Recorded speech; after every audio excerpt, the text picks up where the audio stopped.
Par ses pairs, le président de la commission de la CEDEAO a été sollicité par l'ancien médiateur de la République, Albert Ivoire, à la rencontre scientifique organisée par le Centre panafricain de prospective sociale CPPS, en prélude à la Journée mondiale de la paix célébrée le 1er janvier de chaque année. Thème choisi, la paix par un autre chemin, celui du dialogue interreligieux et interculturel conjugué à l'action de développement solidaire.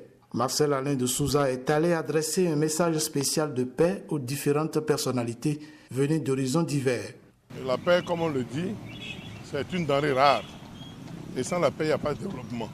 Donc, au niveau de la CEDEAO, nous encourageons de telles initiatives qui consistent à dialoguer entre les religions, qui peuvent contribuer à une certaine tolérance dans nos foyers, tolérance dans nos pays, pour que le radicalisme que nous ressentons par le terrorisme ne vienne vraiment hypothéquer toutes les luttes que nous menons pour faire reculer la pauvreté dans nos pays.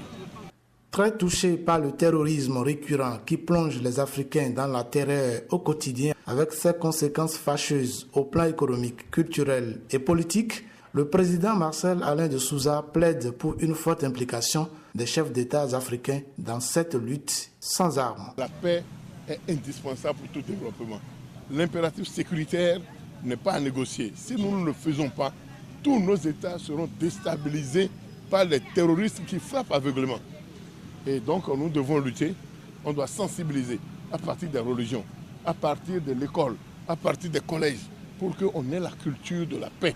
Sans la paix, il n'y a pas de développement, il n'y a pas de lutte contre la pauvreté, il n'y a pas d'emploi, il n'y a pas d'énergie, il n'y a pas d'infrastructure. Très ému de la présence du président de la CEDEAO à ses côtés, le professeur Albert Ivoire sollicite le soutien de l'institution sous-régionale afin que la paix par un autre chemin devienne une réalité à travers des actes concrets. Le premier message, Monsieur le Président, vous intéresse.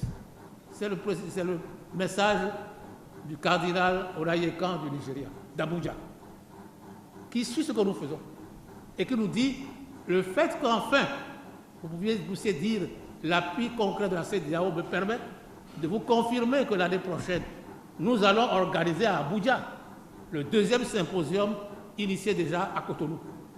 Le président Obasanjo et moi y travaillons, nous devons le faire. Ce n'est pas en mettant un soldat derrière chaque homme, chaque femme dans un pays qu'on assure sa protection, c'est d'apprendre à vivre ensemble et à agir ensemble.